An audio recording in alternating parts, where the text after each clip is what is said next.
Almost immediately, I went from barely making 6K a month through like a handful of brand deals here and there, some random agency work on the side, stuff like that, to becoming profitable. So I went from negative 20K in the hole in the business for 2024 and immediately hit profitability. In July, I hit $30,000. August also did 30K. September did around 30K. October did 22K, but then November I had 55K in revenue. December, it's around 36K right now.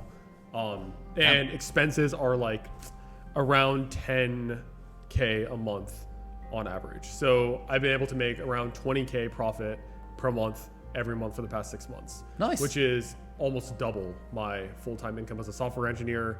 And I quit my job about 4 to 5 months before I hit that profitability. How does it feel? Yeah, it feels good. I mean, it's nice. I think there's a lot of layers to it. First of all, I have a sense of confidence that I'm not going to have to go back to the 9-to-5 job. I actually made a video cataloging this journey, like a life update in May of 2024, where I mentioned how I need to make 4K a month profit. And then with that number, that was like my freedom number, if you use that $1 million weekend term, where I won't have to go back to my 9-to-5 job. And I've blown that out of the park. So at this point, I can pretty confidently say I don't expect to have to go back to a 9-to-5 job if I don't want to. So that's nice that I feel like I have that sense of security.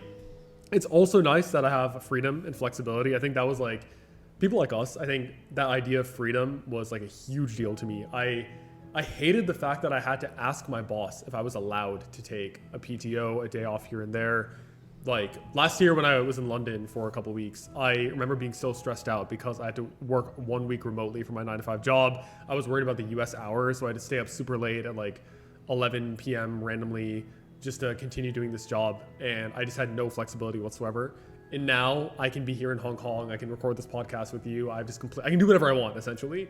And I just feel like that is like infinitely valuable. What advice would you give to someone who's maybe watched this far in the video? Maybe they've watched some of my stuff. They've seen some of, they've done the rounds of consuming content and maybe even read some of the books, but they've not yet taken the first step, taking action. What advice would you have for that person? There's a couple things.